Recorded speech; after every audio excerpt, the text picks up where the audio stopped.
하지만은 늘 과거의 상처에 매여가지고 늘 그 가슴 아프게 이렇게 살아가고 또 미래에 대한 걱정에 휩싸여가지고 살아가는 게 우리의 삶이 아닌가 싶습니다. 지금은 이제 고령화 사회라고 그래가지고 의학도 발전하고 오래오래 살게 되고 예전부터는 경제적인 여건도 나아졌다고 그러는데 그런데도 요즘 사람들은 옛날 사람들보다도 과연 더 행복한지 그리고 오래 산다는 그것이 과연 축복이 될지 염려스럽기도 합니다. 저부터도 과연 오래 사는 것이 좋은 일인가 굉장히 생각해 보면 암담한 생각도 들기도 하고요. 걱정뿐인 삶을 조금 더 환희롭게 이렇게 돌려보기 위해서 오늘 이 시대의 멘토인 법륜 스님을 모셔봤습니다. 우리 법륜 스님은 최근에 어디 가셨다 하면은 한 1000명 이상씩 모이는데 오늘 이렇게 특별한 자리에 한 20여 분만 모셔가지고 아마 오늘 계신 분들이 이렇게 여기 분위기만으로 오늘 하루 이제 멋진 삶을 준비하는 그런 시간이 되지 않을까 싶습니다. 법륜 스님으로부터 우리 궁금한 것을 여쭤보도록 하겠습니다.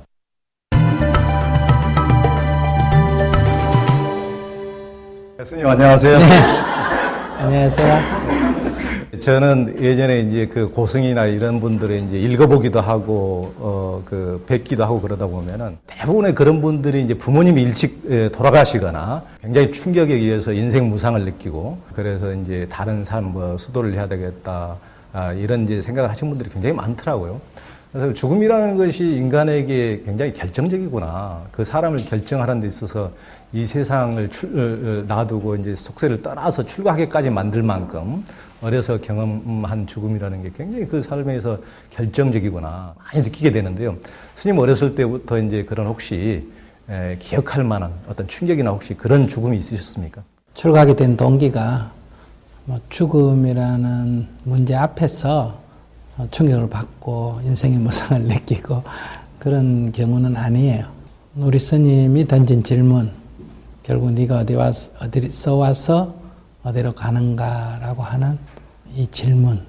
그러니까 제가 바쁘다고 하니까 왜 바쁜가 하는 문제로서 어디서 와서 어디로 가는지도 모르는 놈이 왜 바쁜가라는 이제 이런 거에 대한 이제 그때 어린 나이에 충격이 있었고요. 죽음 앞에서 선 그런 문제는 아니었습니다. 그러나 이제 사람들이 죽음 앞에서 인생에 큰 전환이 일어나는 거는 저는 그럴만하다. 누구나 다 말은 죽는다고 하지만은 무의식의 세계에서 자신은 영원할 것 같거든요. 근데 그 죽음이라는 게 눈앞에 탁 닫혔을 때 자신이든 타인이든 그때 결국 우리 삶이 영원한 게 아니구나 하는 거를 그러니까 머리로 아는 게 아니라 생각으로 아는 게 아니라 현실로 받아들여지기 때문에 지금까지 살아온 그 막연한 삶에 대해서 어떤 큰 방향 전환을 하는 계기가 되지 않느냐 이렇게 생각합니다. 제가 그 죽음의 위협을 느낀 것은 저는 고문당할 때였습니다. 제가 그때까지 불교에 입문하고 한 10여 년 가까이 됐기 때문에 늘 생사가 둘이 아니다. 죽음을 초월한다. 이런 얘기를 그냥 일종의 책을 읽고 또 이치로만 알고 이런 얘기를 했었는데 막상 죽여버리겠다고 고문을 할 때 두려움이 생기고 그 앞에서 내가 굉장히 왜소해지고 어쩌면 좀 비굴해지는 그런 자신을 봤고요. 어쨌든 살려고 몸부림치는 이제 그런 나 자신을 보면서 제가 그 이후로는 그런 옥이라 그럴까 삶과 죽음이 둘이 아니다 이런 얘기를 잘 안 하게 됐어요.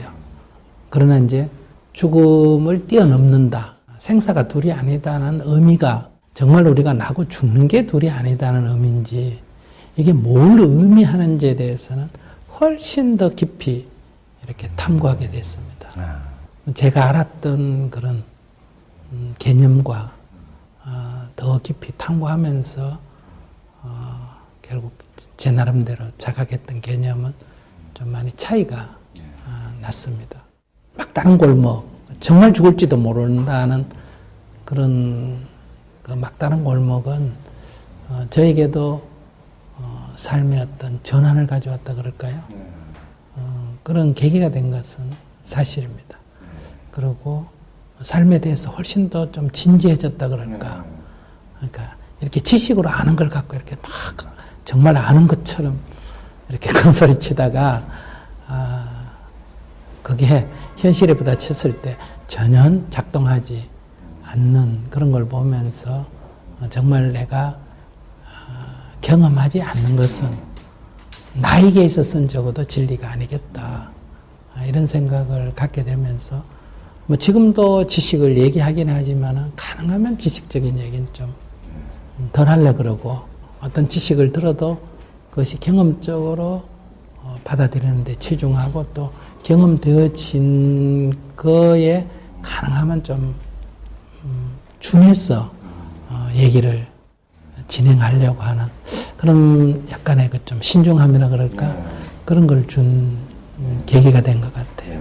예전에 이제 스님 그 출가하실 당시에 그 스님이 이제 우스갯 말씀으로 하신 것 중에 기억나는 게 은사 스님께서 그 출가 안 시키면 이제 죽는다. 네. 그래가지고 부모님을 반 협박해가지고 이제 출가를 시켰다. 이제 그러셨는데 아마 그 협박이 먹혀 들어간 것도 스님이 아마 보시기에도 남들이 보시기에도 허약했기 때문에 이제 말빨이 이렇게 생각 같은데 어렸을 때부터 지금까지 어떤 죽음에 대한 어떤 생각, 어렸을 때는 죽음에 대한 또 생각이 또 남다랐을 것 같은데 지금까지 어떤 그런 관점, 어렸을 때 죽음을 닥쳤을 때하고 지금 또 죽음을 닥친다면 스님께서 좀 반응이 다르실 것 같은데 좀 달라지셨나요?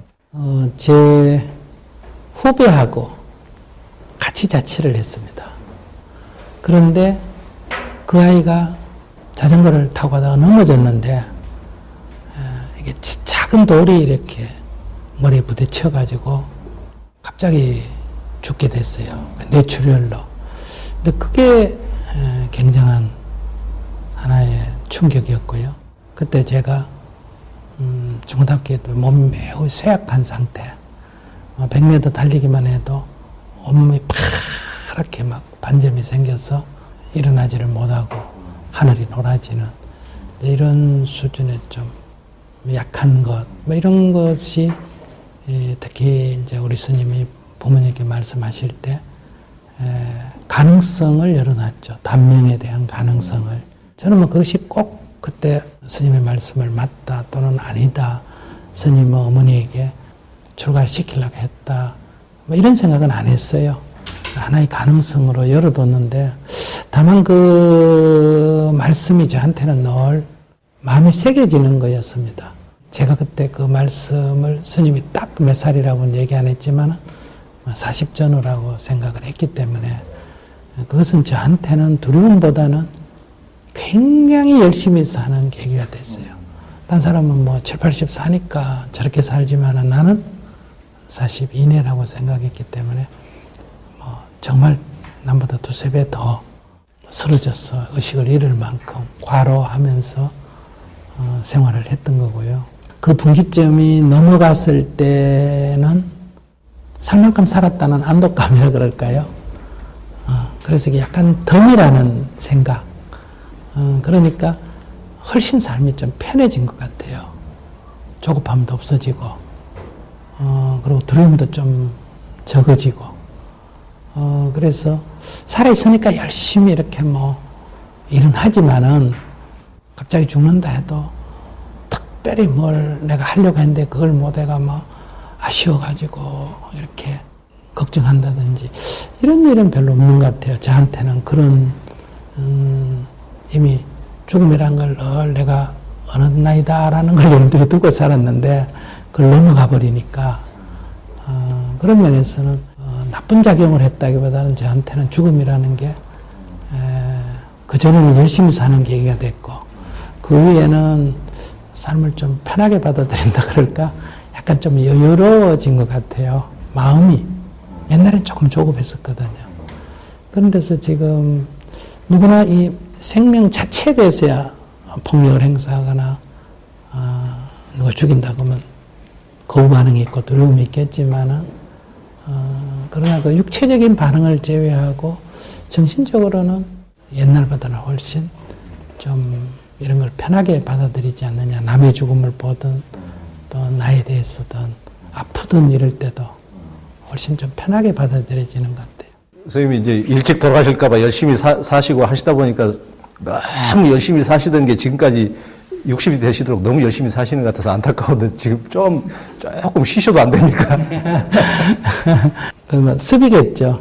열심히 사는 습인데 몸은 바쁘지만은 뭐 마음이 이렇게 막 어떤 걸 집착을 해가지고 막 안 하면 안 되고 그래서 조급해하고 꼭 그건 돼야 된다든지 이런 거는 그렇게 크지는 않는 편이에요.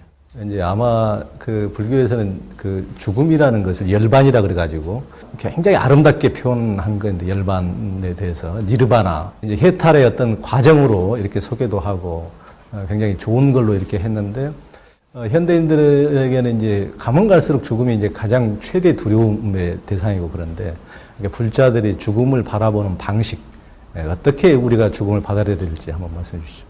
이 죽음이 요체는 아니고요. 두려움이 요체라고 생각합니다. 두려움.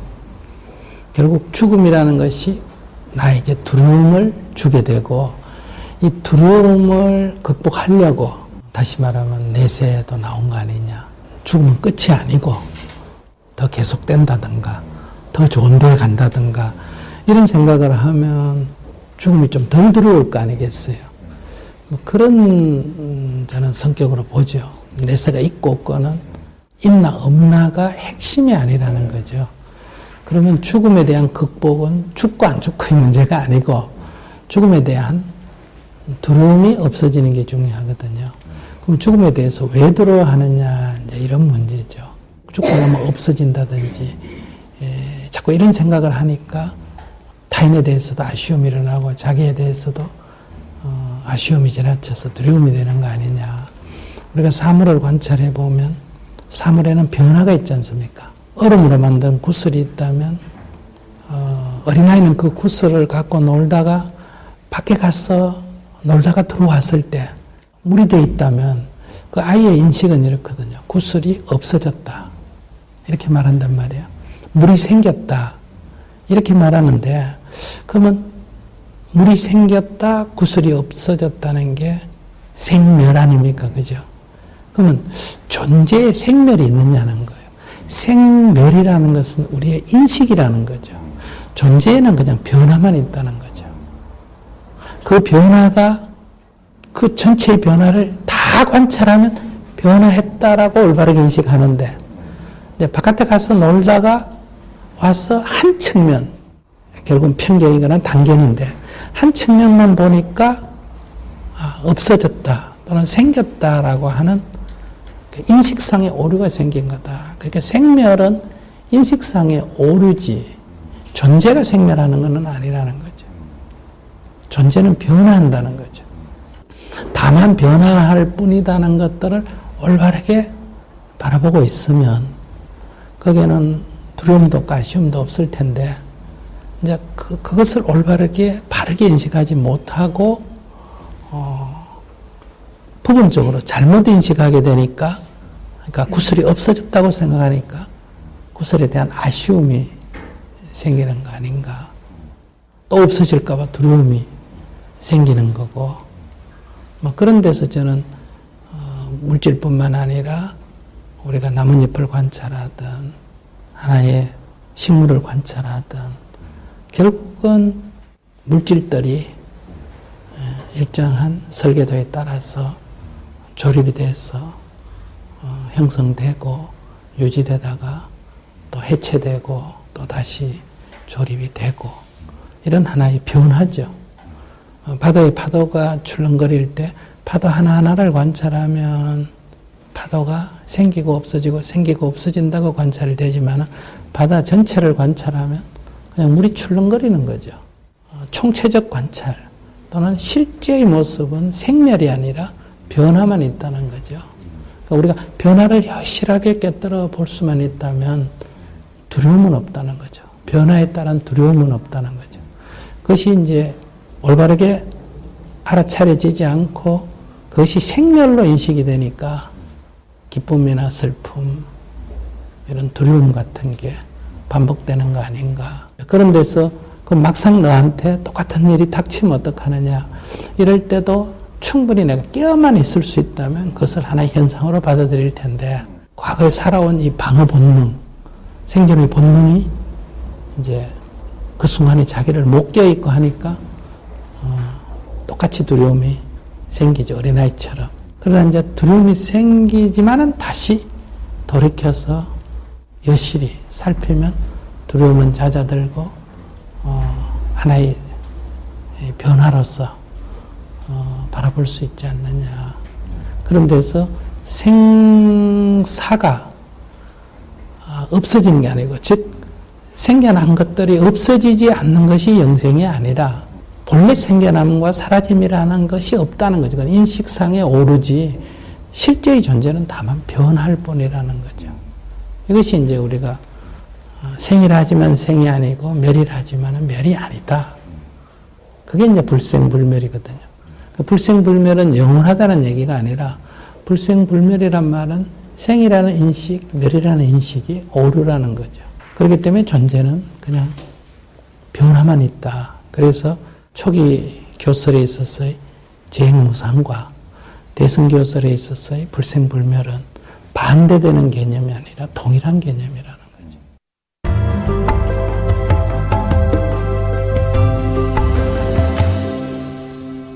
어떻게 보면 현대인들이 그런 어떤 죽음에 대한 어떤 관점도 자기의 어느 하나의 관점, 꼭 살아야 된다든가 어떤 하나의 관점 애착 때문에 나오는 것이 아닌가 싶은데, 스님은 이제 워낙 그 요즘 사람들의 고민, 요즘 사람들의 바램, 이런 걸 가장 많이 이제 보시는 분이니까, 현대인들의 어떤 점이 죽음에 대한 어떤 두려움을 증폭시키는, 어떤 더욱더 애착하게 하는, 현대인들의 어떤 점이 그런 걸 같습니까? 어떻습니까? 저는 뭐 요즘 사람만 죽음에 두려움이 크다고 꼭 단정할 수는 없다.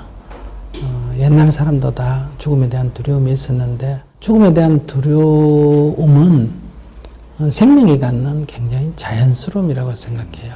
두려움 그마저도. 왜 그러냐면 생물학적으로 생명작용이 시작됐다. 즉 태어났다는 것은 그것이 일정한 동안 유지되는 법칙이 있지 않습니까? 그죠?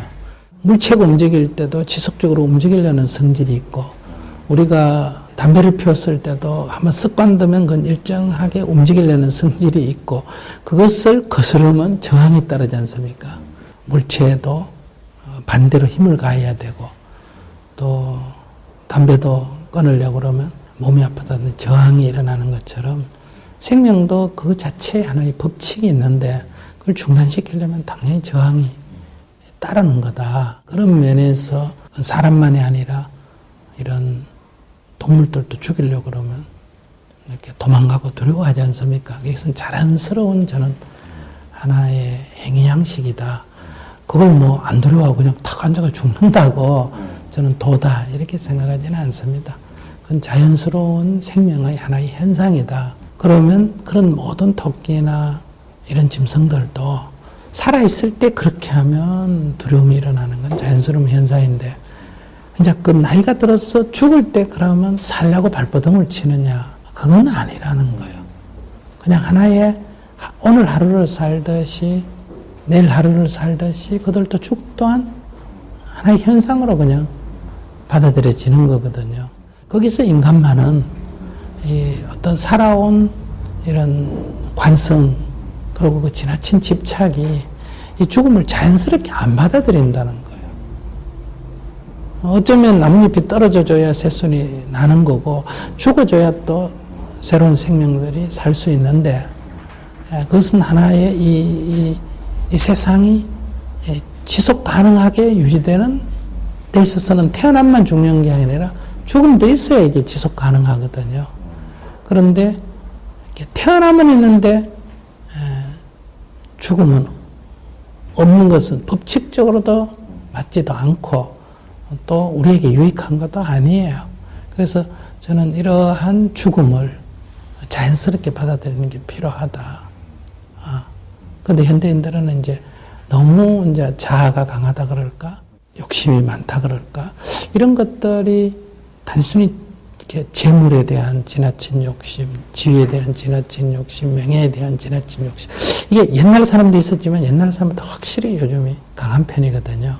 이런 것들이 자기 생존에 대해서도 지나친 욕심, 좀 과욕을 부리는 거 아닌가. 그런 데서 오히려 두려움이 더 커진다고 볼 수가 있을 것 같아요. 옛날에는 60대가 죽으면 대부분 다 자연스럽게 받아들였거든요. 그런데 이제 요즘은 다 80까지 사니까 60에서 죽는 걸 자연스럽게 안 받아들이지 않습니까? 그럼 90대가 죽으면 자연스럽게 받아들이는데 다른 사람이 다 120살까지 살면 또 90도 자연스럽게 안 받아들여질 거예요. 저는 이것은 의식의 문제다. 상대적인 비교라든지 이런 데서 나타나는 문제가 아닌가. 그래서 우리가 좀 살아있는 생명을 해치거나 또 스스로 이렇게 자기를 해치거나 이런 것도 하지 말아야 되지만은 생명을 지나치게 이렇게 연장시키려고 하는 것도 조금 멈춰야 되지 않을까. 그래야 이 세상이 더 아름다워진다는 거죠.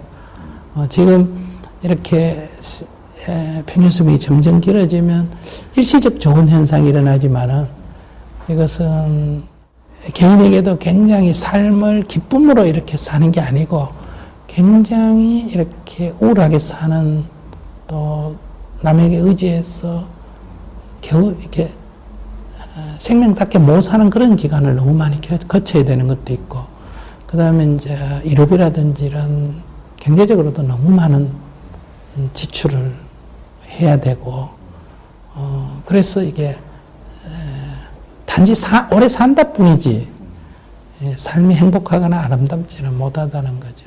그리고 사회적으로도 이게 지금 노인 인구가 많아지는 것이 벌써 걱정거리가 되고 있지 않습니까? 누구나 다 살고 싶은데 사회적으로는 벌써 큰 걱정거리가 되고 있단 말이에요. 좀 늙음과 죽음을 좀 자연스럽게 받아들이는 어떤 교육이나 이런 게 좀 필요한 것 같아요. 우선 늙는 것부터만 너무 이렇게 주름살도 들고 눈도 좀 안 보이고 걸음걸이도 불편하고 이런 걸 자연스럽게 좀 받아들여야 되는데 뭐 90이 되었다 면 눈도 초롱초롱하고 뭐 피부도 탱글탱글하고 자꾸 이런 식으로 생각하니까 고통이 더 크죠.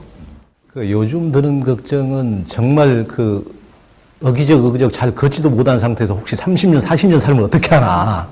이제 그 걱정도 상당히 크더라고요. 그런 부분에 대해서 우리의 관점들이 잘 정립이 돼야 되겠다. 그런 생각이 많이 드는데. 제가 말씀드리는 거는 오래 사는 게 문제라는 게 아니고 억지로 오래 사는 게 살리는 게 문제라는 거죠. 그러니까 100살이든 120살이든 그 자연 수명으로 그렇게 자기가 건강물 조절을 잘해가 오래 사는 거는 좋은 현상이지 나쁜 현상이 아니라는 거죠. 그러니까 이렇게 외부적인 조치, 뭐 산소호흡기든 뭐 심장박동기든 뭐 어떤 다른 조치에 의해서 거의 이렇게 침대에 누워가지고 이렇게 수명을 연장시키는 방식은 아름다운 삶에 위배되는 거 아니냐. 그 환자에게도 고통이라는 거죠. 우리가 내 부모라 하더라도 그런 식으로 삶을 연장시키는 것에 대해서는 내가 뭐 보호하기 귀찮아서가 아니라 그분을 위해서도 우리가 조금 제고해 볼 때가 됐다는 거죠. 이것은 뭐 늙으면 빨리 죽으라 이런 개념하고는 전혀 다릅니다. 자연적인 삶으로서 우리가 오래 사는 거는 좋은 일이죠. 근데 이제 이 자연스러움을 벗어나서 억지로 이렇게 명을 유지시키는 게 바람직한가? 이건 우리가 깊이 좀 생각해 보자는 거죠. 근데 우리 한국인들 같은 경우는 실은 그 말기암 환자들 같은 경우에도 마지막 순간에 가족들하고 이제 충분히 작별을 하거나 그동안에 고생을 많았다, 감사하다 이러면서 이제 작별 인사도 하고 삶을 정리도 자기 생도 뒤돌아보면서 정리도 하고 이런 기간을 갖기보다는 실은 마지막 순간까지 생명을 연장하다가 그런 소중한 시간들을 다 놓쳐버린 경우가 너무 많다. 한국인들이 특히 그렇다. 그래서 어떤 이제 그 학자는 한국인들한테는 내세가 없는 민족이다. 유일한 내세가 없는 민족이다. 근데 한국인들처럼 뭐 불교도, 기독교도, 카톨릭도 한국인들처럼 종교인들이 많은 나라가 드문데 왜 그럴까요? 한 20몇 년 넘은 얘기인데요. 굉장히 어렵게 고생을 해서 막 성공을 했다 그럴까? 다리 뻗고 잘 수 있다 하는 그런 경지에 이르렀어요. 그런데 몸에 병이 났어요. 근데 이제 병원에 가서 조사를 해보니까 이제 암 말기예요. 그래서 1년밖에 못 산다. 이렇게 이제 진단이 났는데, 그러니까 이제 주위에 있는 사람 다 안타깝지 않습니까? 정말 고생했는데 저렇게 죽는 거 참 너무 안 됐다. 그래서 이제 거기 사람들이 이제 병원에 면회도 가고 이랬는데, 면회 갔던 분 중에 한 분이 오다가 교통사고 나서 돌아가셨어요. 저는 그때 이제 이 굉장히 저한테는 과제였어요. 1년이나 살 사람을 두고 하루밖에 못 살 사람이 오늘 위문을 했다는 거예요. 이건 뭘 의미하느냐는 거예요. 왜 하루밖에 못 사는 사람이 1년이나 살 사람을 격려하고 위문을 하느냐는 거예요. 하루를 샀냐, 이틀을 샀냐, 한 달을 샀냐, 1년을 샀냐는 중요한 게 아니다. 결국 이 환자의 고통은 1년밖에 못 살기 때문에 고통이 아니고 1년밖에 못 산다는 그 생각에 사로잡혀서 1년을 괴롭게 살다가 죽는다는 데 있다는 거예요. 그러니까 1년이 핵심이 아니라는 거예요. 1년을 괴롭게 살다가 죽는다는 데 있다는 거예요. 열흘을 사는 것도 굉장히 소중한 인생이고 100일을 사는 것도 소중한 인생이라는 거예요. 그러니까 이게 1년밖에 못 산다 할수록 그 하루하루를 더 기쁘게 살아야 된다는 거예요. 남보다 10배 더 기쁘게. 그러니까 1년밖에 못 산다 하면 그럼 내가 더 이상 난 걱정할 것도 없고 집착할 것도 없고 오히려 남한테 내가 신세 줬으면 신세도 좀 갚고 그다음 남 칭찬 못했으면 칭찬도 좀 해주고 그동안에 영원히 살 것처럼 움켜쥐었던 거를 오히려 좀 풀어서 베풀어주고 이런 식으로 해서 그 1년을 정말 이렇게 기쁘게 산다면 그게 행복이라는 거죠. 근데 우리는 오래 사는 것만 생각하지 그 오래 살겠다는 집착이 오히려 자신의 삶을 그 남은 생마저도 결국은 괴롭게 살다가 죽는다는 거죠. 우리가 여기서 얼마나 사느냐는 문제에 초점을 맞추지 말자. 하루를 어떻게 사느냐에 초점을 맞추자.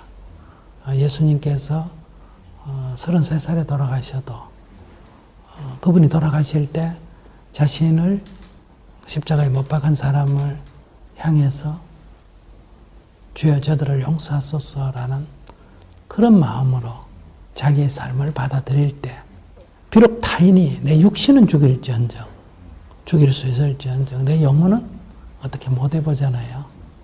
저는 그것이 불교적으로 말하면 열반이고 해탈이고 또 기독교적으로 말하면 영생이지 3일 후에 육신이 다시 살아난 거를 부활이다 하는 거는 그건 너무 본질에서 근본에서 벗어난 거 아니냐.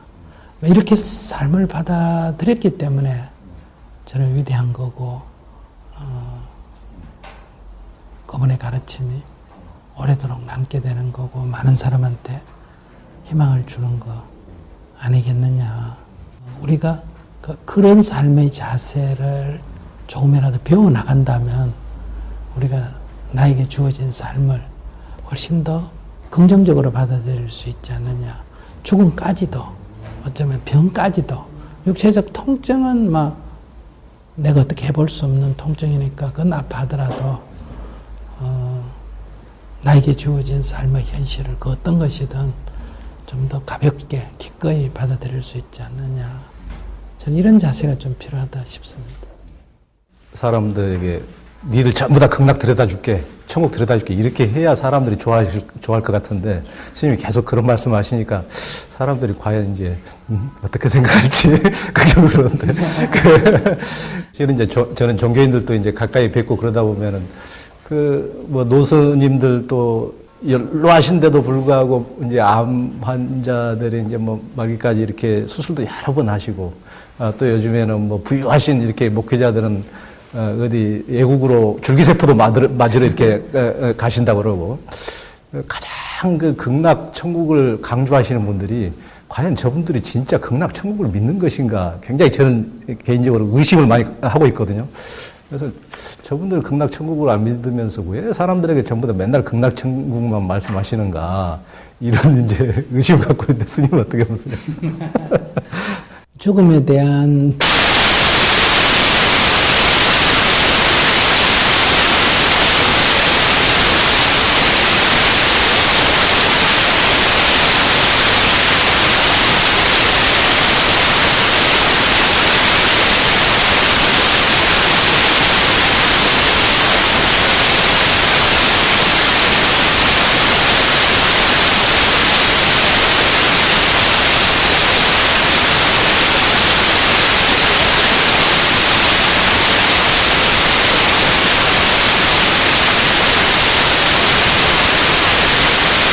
십 여 분만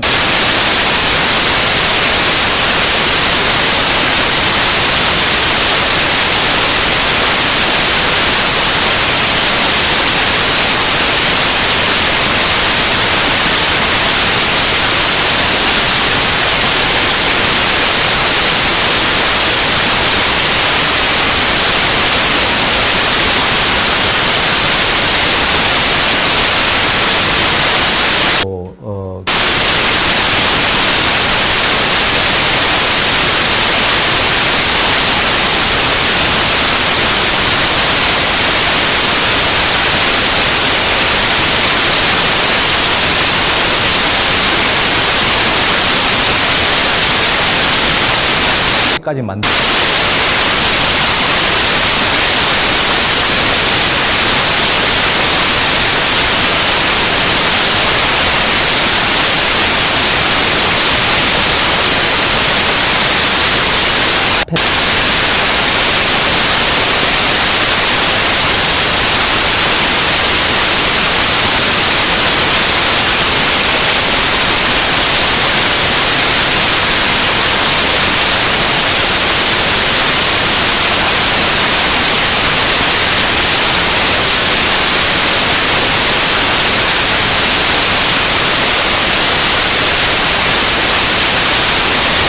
그런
나 자신을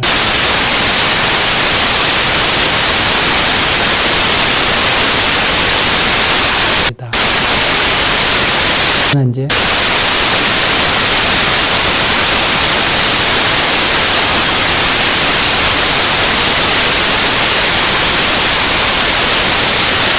에 대해서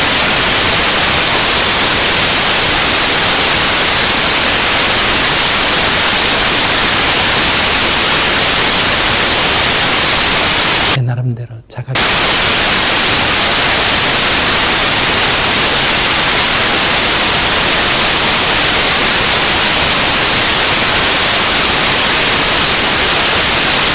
삶